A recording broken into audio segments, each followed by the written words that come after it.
Hello, friends. Welcome to the Mongolian Adventures Podcast, a place for stories about Mongolia for adventurous kids.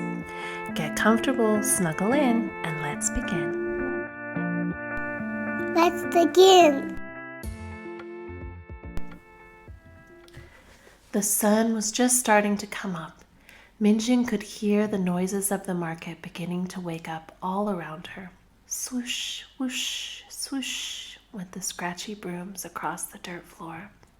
Plunk, plunk went the heavy footsteps passing by her head. She uncurled herself from her bed of soft blankets and slowly opened her eyes. Today was the day. A big, big, super big day. Minjin, called her mom from the front room. It's time for breakfast. Coming, Mom, she answered. Minjin looked at her 4 furry gray legs and her soft pink paws. All normal.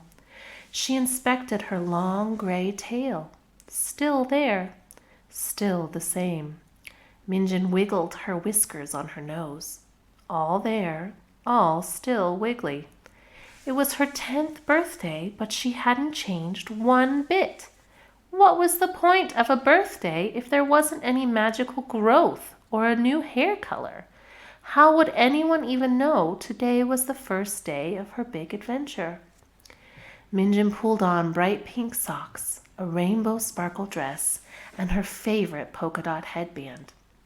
Wow, that's quite the birthday outfit, Mom said as she walked into the front of their cozy shoebox home. It's Adventure Day! I've got to be ready to explore, Minjin smiled. Today she was 10, and this warm shoebox where she had lived her whole life with her mom was no longer going to be her home. It was tradition for mice to leave their childhood homes on their 10th birthday and decide where they wanted to live for themselves. For 10 years, Minjin had been limited to the corner of the market where she lived. Now she would be allowed to explore the whole market and even beyond. Now she got to see Mongolia.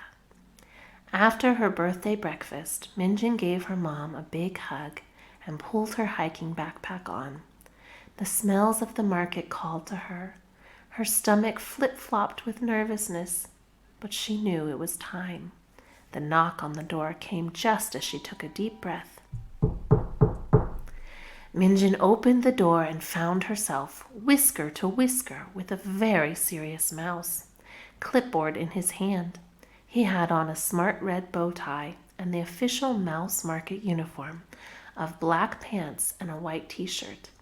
His name tag read Narantuul. Salutations, Minjin, and a very happy birthday to you, he said as he gave a little bow to her. I'm Narantuul, and I will be your market guide. Should we begin? Yes, said Minjin. Tell me everything. Take me everywhere. Narantuul cracked a smile and said, Very well. Do you know what the humans call this market? Yes, Minjin replied. To the humans, this place is called Narantuul Market. That's right, said Narantuul as they stepped outside and started to scurry down the road. They also call it the Black Market, or even just the market. It's the biggest market in the whole country of Mongolia. You grew up here in the Shu district, but there are many, many different districts for mice in Narantuul. Today, you will finally be allowed to visit them and see if you would like to choose one to be your home. Minjin's stomach flip-flopped again. And if I don't like any of the districts here in the market? Narantuul looked at her again, holding his checklist close, his pen ready to write. If, by the end of my tour, you don't choose a home in the market, I will give you directions to the next home option in Ulaanbaatar. But let's not worry about that now. We have much to see. The tour began as Narantuul led her out of the Shu district and into district after district of the never-ending market. There was the furniture district, where Minjin could find a wooden cupboard for her new home, or a hidey hole in a couch. Not cozy enough, she thought. There was the jewelry district, full of glittering silver and gold, and humans sitting behind tables showing off their goods. The toy district, the underwear and socks district, the sight of which made her giggle. Humans had such big body parts.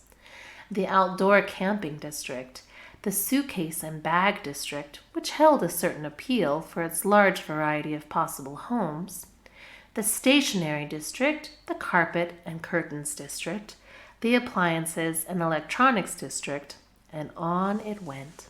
Minjin couldn't believe how huge Narantuul was. Mandulf interrupted her thoughts as they observed humans stomping around with their bags and carts. And now we have come to one of the fanciest and most favorite mouse districts of the market, he announced.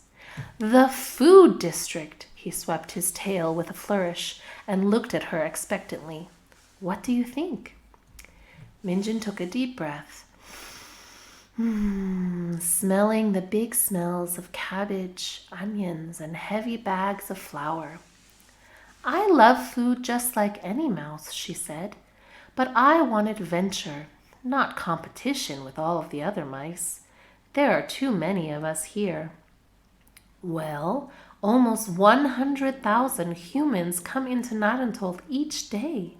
You aren't going to be alone anywhere you go. We've seen almost everything, Mandulf said, his whiskers scrunching anxiously. But there are 2 districts left. Come along. They scurried past the food stalls, crumbs tempting Minjin as they went, and came to a wide expanse with long orange sticks stacked up and pointing to the sun. Huge, pillowy piles of white and gray fabric sat to the side, along with rope and wooden frames. Mandulf cleared his throat. This is the Gare district of the market. Here you will find many soft corners for making a cozy home. It is also where the humans come to buy the materials for their own homes, their gares. Many mice enjoy living in the same place where the humans get the things they need for their homes. He watched her hopefully as Minjin took in the many pieces to these huge human homes. All she wanted was a tiny, safe space for herself. But this didn't feel right. All these people would be buying supplies and going on to build their homes in other parts of Mongolia. She couldn't just stop here. She needed to see what was out there. Slowly she turned to Mandulf and his cheerful red bow tie. Mandulf, you've shown me all of Narantuul. It's beautiful, more than I could have ever imagined. There's so many things here, and I would never be bored watching the humans come and go. But I need to see. I need to know where they go. I may just be a tiny mouse in a rainbow dress, but I need to see you be. If the market is this grand, what else must be out there? Mandulf looked disappointed, but he nodded his head. Well, Minjin, then my time here as your guide has come to an end. The market has been here since 1993, and before that there were smaller ones all over UB. It will still be here if you change your mind and want to come back. Thank you, Mandulf, Minjin said. He smiled and said, Now follow me and let's head to the transfer station. You must travel a bit to go to the next location. I wish you luck. Minjin followed him to the station, bought her ticket, and boarded the mouse transport attached below the human's microbus.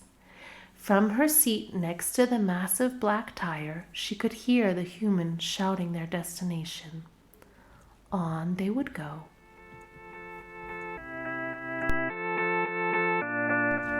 Thank you for joining us on this episode of the Mongolian Adventures podcast.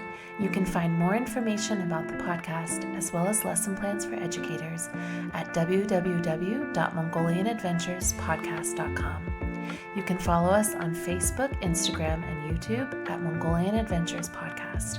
And on Twitter, we're at Mongolian ADV Pod. We'd love for you to draw a picture or create artwork based off of today's story. Send us your pictures at mongolian.adventures.podcast@gmail.com, and maybe you'll see it featured on our social media. Until next time. May your adventures be big and your dreams even bigger.